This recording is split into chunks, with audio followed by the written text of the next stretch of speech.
तो आज हम एक्सप्लेन करने वाले हैं हाल ही में आई सीरीज कनाडा के सारे एपिसोड्स को, जिसकी डिमांड आप लोगों ने की थी, इसलिए वीडियो को भी लाइक कर दीजिए। हम चलिए कहानी शुरू करते हैं। तो एपिसोड 1 की शुरुआत में हम निम्मा नाम के लड़के को देखते हैं जो अपने दोस्त डीजे के साथ कार में बैठकर कहीं जा रहा होता है। इन दोनों को ही रैप करना काफी पसंद था। फिर निम्मा और डीजे कुछ देर बाद एक ज्वेलरी शॉप में आते हैं और निम्मा एक डायमंड रिंग खरीदता है। इस पर डीजे उससे पूछता है कि आखिर तुम ये रिंग किसके लिए ले रहे हो। तब निम्मा कहता है कि हरलीन के लिए, मैं उससे बहुत प्यार करता हूँ। और असल में हरलीन डीजे की ही बहन थी। खैर फिर रिंग लेकर निम्मा हरलीन के पास जाने वाला था, लेकिन रास्ते में एक बाइक वाला आदमी निम्मा को गोली मार देता है, जिससे निम्मा की हालत खराब हो जाती है। यहाँ से सीन पास्ट में जाता है, जहाँ हम देखते हैं कि काफी सारे पंजाबी पंजाब छोड़कर कनाडा रहने आ रहे थे, क्योंकि पंजाब में दंगा बढ़ता जा रहा था। और ऐसे निम्मा और उसका परिवार भी कनाडा में रहने आ जाते हैं। पर कनाडा में किसी भी इंडियन के साथ अच्छा बर्ताव नहीं किया जाता था और सभी अंग्रेज इंडियंस को उनके कलर्स को लेकर बहुत मजाक उड़ाया करते थे और इंडियंस जाकर भी उनके खिलाफ कुछ नहीं कर सकते थे। इसके बाद स्कूल में शॉन नाम का लड़का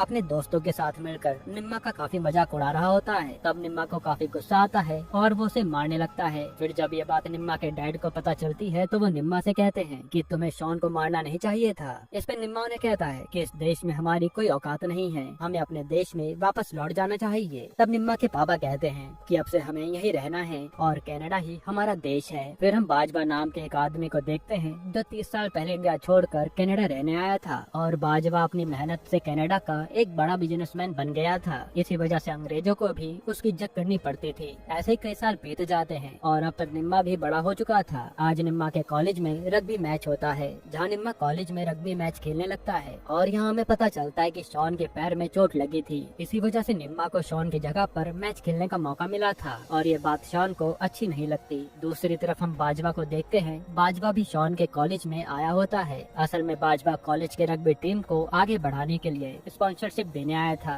खैर फिर हम इंस्पेक्टर रंजीत को देखते हैं। रंजीत अपने एक ऑफिसर के साथ मिलकर एक सरब नाम के बहुत बड़े ड्रग डीलर का पीछा कर रहा होता है और सरब पूरे सिटी में कोकेन पीछा करता था। वहाँ रंजीत देखता है कि सरब जेवियर नाम के एक मैक्सिकन ड्रग डीलर के साथ कुछ बड़ा प्लान कर रहा है। पर जब तक रंजीत के पास सरब के खिलाफ कोई बड़ा सबूत नहीं आ जाता, तब तक रंजीत उसे अरेस्ट नहीं कर सकता था। जिसके बाद निम्मा और डीजे कार से हरलीन की दुकान पर जा रहे होते हैं और डीजे भी हरलीन की शॉप पर पार्ट टाइम काम करता था। रास्ते में डीजे निम्मा से कहता है कि हमें अपने एक रैप बनाना चाहिए। इस पे निम्मा कहता है कि अभी तो मुझे अपने रग्बी मैच पर ध्यान देना है। फिर कुछ ही देर में वो दोनों कॉलेज के पास पहुंच जाते हैं और वहीं बाहर निम्मा को हरजीत नाम का एक आदमी मिलता है। हरजीत को देखकर निम्मा समझ जाता है कि हरजीत जरूर कोई ड्रग डीलर है और निम्मा हरजीत से उसकी कार के बारे में पूछने लगता है। इसके बाद निम्मा हरलीन के साथ वहाँ से निकल जाता है और निम्मा को हरलीन काफी ज्यादा पसंद थी। अब हम रंजीत को देखते हैं, जहाँ ऑफिसर उसे बताते हैं कि सरब का छोटा भाई पूरब और सरब का चाचा भुप्पी सरब के इलीगल काम में उसकी मदद करते हैं। इस पर रंजीत अपने ऑफिसर से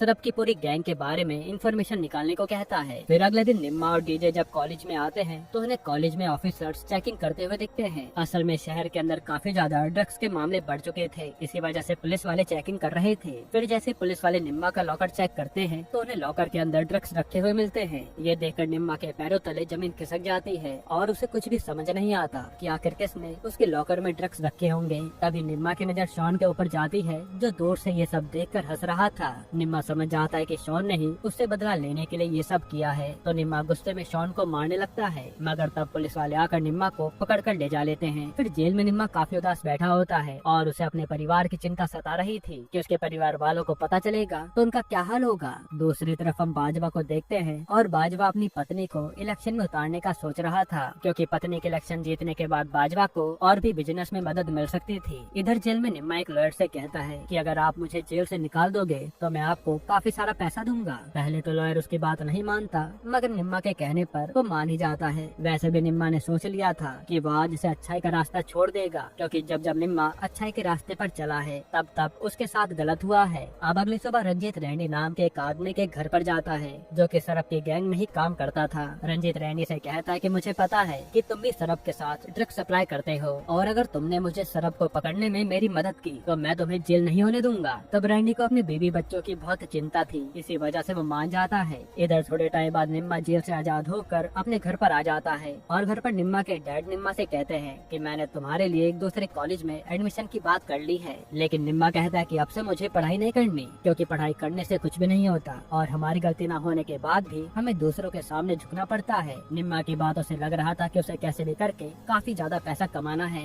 फिर निम्मा सीधा डीजे के घर पर आता है और उसे कहता है कि हम लोग खुद का रैप बनाएंगे, जिसके बाद डीजे और निम्मा मिलकर खुद का एक पंजाबी रैप बनाते हैं। साथ ही डीजे एक म्यूजिक कंपनी को भी निम्मा का रैप जाकर सुनाता है, पर कंपनी का ऑनर ये कहकर मना कर देता है कि सिटी में सिर्फ सब लोगों को इंग्लिश रैप ही पसंद आते हैं, तो तुम्हारा पंजाबी रैप कोई नहीं सुनेगा। लेकिन इसके बावजूद वो लोग हार नहीं मानते और वो दोनों अंडरग्राउंड रैप बैटल में जाकर अपने रैप सभी को सुनाते हैं, जहाँ सभी को निम्मा का रैप काफी पसंद भी आता है। इसके बाद वहीं पर उन्हें रोज नाम की लड़की भी मिलती है जो उनकी काफी तारीफ करती है और डीजे को रोज पहली नजर में पसंद आ जाती है। खैर तभी निम्मा के पास हरजीत आता है और वो उनसे कहता है कि तुम लोग बहुत अच्छा रैप करते हो और मैं तुम लोगों को जरूर सपोर्ट करूंगा। निम्मा को भी बड़ा आदमी बनना था, इसलिए उसे हरजीत की जरूरत थी, इसी कारण वो हरजीत से दोस्ती कर लेता है। अब अगले दिन हरजीत निम्मा को अपने साथ माइकी नाम के एक आदमी के घर पर लेकर जा रहा होता है और रास्ते में निम्मा हरजीत से कहता है कि मुझे सरब से मिलना है। इस पे हरजीत कहता है कि सरब से मिलना इतना आसान नहीं है। फिर कुछ ही देर में वो लोग माइकी के घर पर आ जाते हैं। यहाँ हरजीत एक बड़ा सा पैसों का बैग लेकर माइकी को देने जाता है, पर वहाँ माइकी हरजीत के ऊपर गन तान देता है। तब निम्मा आकर हरजीत को बचाता है और ये दोनों यहाँ से निकल जाते हैं और निम्मा की बहादुरी से खुश होकर हरजीत उसे सरब से मिलाने के लिए मान जाता है। यही एपिसोड 1 खत्म होता है।